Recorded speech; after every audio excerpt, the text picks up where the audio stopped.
Tomorrow is a very, very big and is going to be a very difficult day for so many of us. It's the 20th anniversary of 9/11. I don't have to tell you that. But our next guest is going to be part of the ceremonies at Citi Field tomorrow, and obviously was part of one of the biggest games in this city after 9/11. He was the manager of the New York Mets, and that is Bobby Valentine, who joins us now. Bobby, it's Moose and Maggie. How you doing today? Maggie and Moose, I'm doing fine. Thank you. I'm actually down at the memorial, so if it gets a little loud, it's because there's traffic down on West Avenue. Yeah. And, Bobby, I saw photos. I think Bruce Beck was tweeting out photos yesterday of you guys at the firehouse, as I know you make, you try to go visit with a fire department, police every single year nearing the 20th anniversary. What were those emotions like yesterday? Well, there weren't many of the guys left from 20 years ago, but the same pole is there that they let me slide down for a little levity about 5 days after 9/11. And I was just over at ladder number 10 across from the memorial where, as we all know, all the first responders were lost as they rushed to the building as it happened. But the emotion of being in number 10, and remember being on the roof of that building as the remains were still smoldering, and the smell of whatever the smell was in the air that kind of choked you as you stood there. It was a tough little visit over to ladder 10, but it's an amazing situation that it's been 10 years. 20 years. That's right. Mm-hmm. Yeah, it has been 20 years, Bobby, and immediately yourself, your players, the Mets organization, went into action. Talk a little bit about the work, because you guys did an amazing job. Shea Stadium, became a place where you had water, you had everything, all gathering stuff for those that were in the frontline workers that were down there at Ground Zero. Talk about the work that you did 20 years ago. Yeah, I was just with Sue Lutzi, who is with Kevin McCarthy, who really spearheaded the depot that we set up in the parking lot. They were spectacular, working 24/7 for 10 days straight. And the amazing thing about that is that it went in vain. No one was rescued. No one was saved, and we went at it for 5 days until I left, and then after that, with a sense of urgency, that every second was important. We had to get the supplies down so that the holes could be dug and the volunteers could be cleansed and have new uniforms or new T-shirts or new goggles or new eye wash. And, when you think that spectacular effort went for naught is disheartening at times. But for me, as I said to Sue, who did such a spectacular job, it never was lost in my thoughts on how great an effort it was. Yeah, and just, underscores just how devastating that day was, and you're so right about that. Bobby, I was really, I think it was touching. I think a lot of Mets fans were touched that, Pete Alonso, a guy who was born in Tampa, who was a toddler, when 9/11 happened, that he seems to understand the gravity of that day for New York, and that he has kind of made it a personal sort of thing to make sure that he's honoring the lives we lost and even the survivors. And I'm curious, have you talked to him about what it was like to live that, and what does it mean that Pete and a lot of the other players, but specifically Pete, has kind of carried that on, even though he doesn't really have a personal connection? I have not talked to Pete, but, the example that he's setting has to be acknowledged and appreciated by us on the outside, but also by those on the inside. What happened after 9/11 and what sports did is they saw that there was need, and they tried to provide the giving and the healing, and they reached out to the community, and they respected the men and women in uniform, and thanked them for the great job that they did because they lost so many of their own. in that it was so obvious 20 years ago that the need was so great. 3,000 people, were lost, and that many plus families were suffering.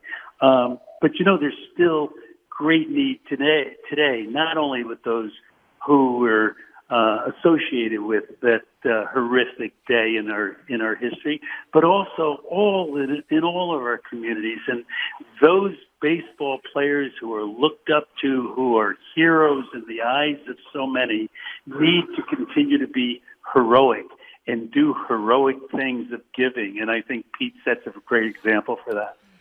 Bobby, when baseball returned that night, what do you remember? Everyone obviously talks about the Piazza home run, off of Carsey, but what do you remember about that night when baseball returned to Shea? Well, I promise, Moose, I don't remember it other than from my personal perspective, at the time, and I was just talking with Johnny Franco and Todd Zeal, and last night with Al Leiter, and I'll see other guys today, and I was with Joe Torre this morning. At that time and place, there was still a great deal of fear in our hearts. Fear of safety. Remember what that is. It's kind of like what we first felt and we still feel with the virus today, right? That we want to be safe. Well, masks weren't the way to keep us safe in those days. 20 years ago, it was that we were going to rely on our government to keep us safe. And somehow these planes slipped through and we were attacked. And, the fear was there. And the uncertainty was there on what we should do. Playing a game in New York City was no small task. That was not a small undertaking nor a small decision-making process. That was monumental. It changed things as they were about to be on September 22nd, if you know what I mean. But we didn't know that at the time. We didn't know if we were going to be the target of a new attack. Things were happening around us that were spinning very quickly. And the lesson, and I said this often, I truly believe it, the lesson that had to and should have been learned at that time is that we reacted properly because we had great teamwork.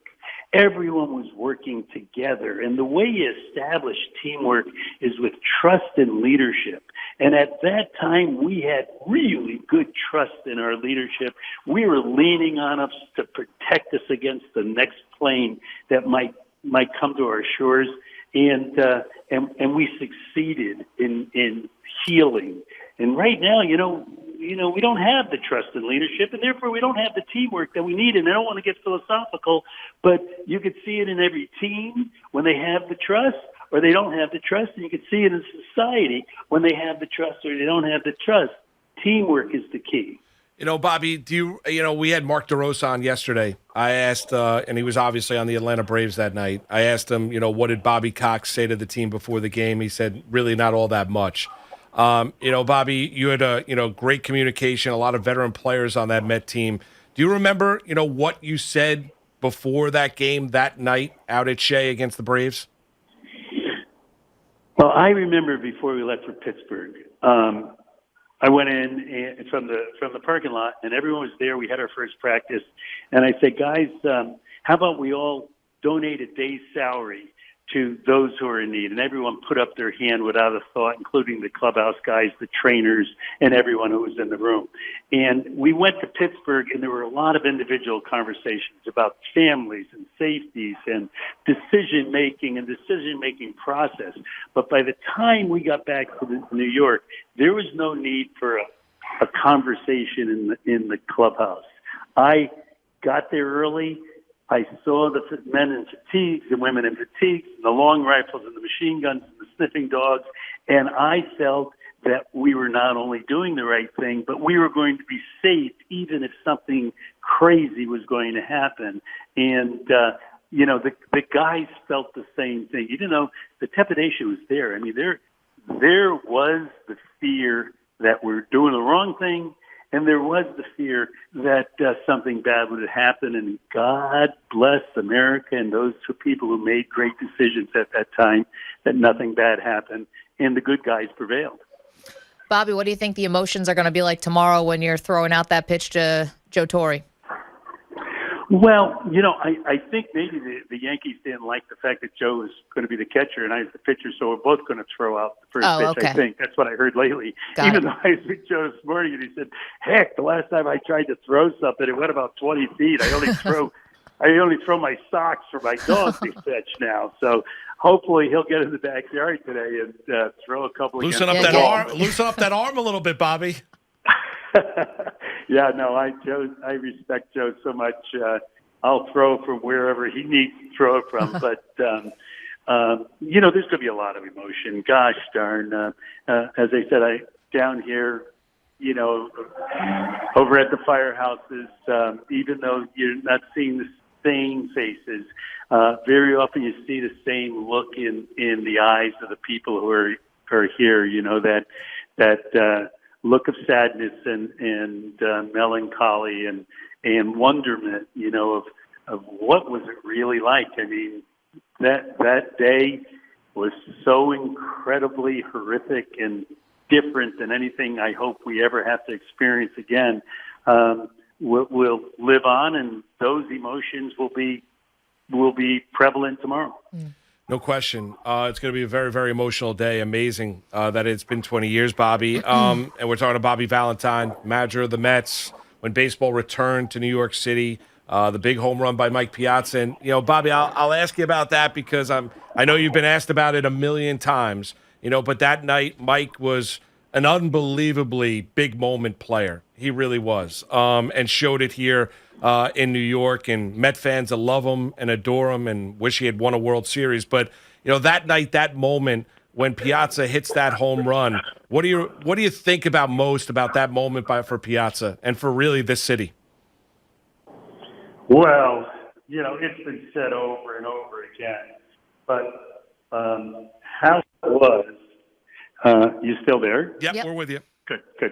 How it was that moment in time was actually able to change the spirit and the soul of the people who are in the stands and in the dugouts and watching on TV in their living rooms or in their bedrooms, and their souls went from despair to hope.